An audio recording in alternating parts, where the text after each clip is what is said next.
लगभग आधे घंटे से अधिक महाराज जी की मोहित कर देने वाली शैली में हम सभी लोग राम कथा का श्रवण कर रहे थे। एक सेकंड का भी ऐसा नहीं आया इस पूरी कथा में कि महाराज जी कहीं कथा से अलग किसी दिशा में गए। एक एक शब्द, एक एक दोहा, एक एक चौपाई। महाराज जी आपको ध्यान होगा कि रामानंद सागर जी की जो रामायण थी, हम सभी लोगों ने जब उन्होंने उसे बनाया था तो हम सभी लोग उसी को देखकर अधिकांशतः रामायण से परिचित हुए।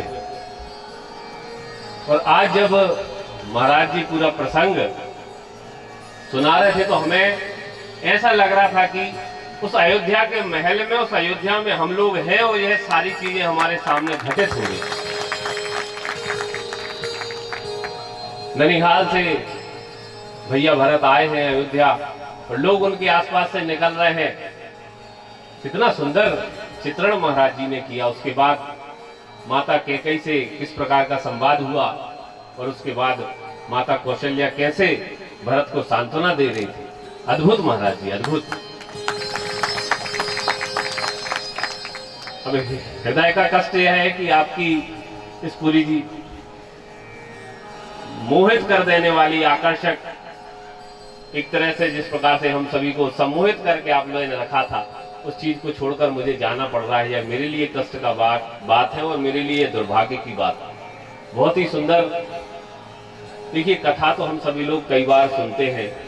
भागवत कथा चलती है, राम कथा चलती है, संतों के प्रवचन होते हैं, अन्य अन्य स्थानों पर होते हैं और यहाँ पर तो प्रतिवर्ष होते हैं।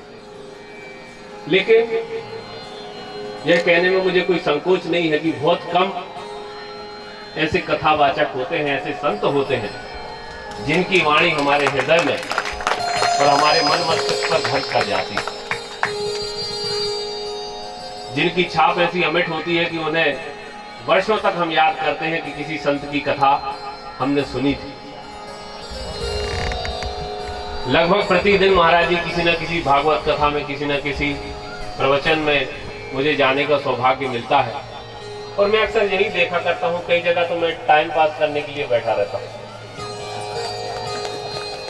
कि टाइम पास हो जाए, अपने 15 मिनट हो जाए, 20 मिनट हो जाए, हम किसी का सम्मान कर दें, लोग हमें देख लें कि हाँ फलाने व्यक्ति के यहाँ इन्होंने बुलाया था तो कथा में आए थे। अधिकांश यह होता है रुचिकर और रुचिपूर्ण कथा में, जिसमें हमें भी सीखने को मिले और हमारी अंतरात्मा में वह शब्द उतर जाए और हमें भाव विह्वल कर दे, हमें शांत कर दे, हमारे अशांत मन को शांत कर दे।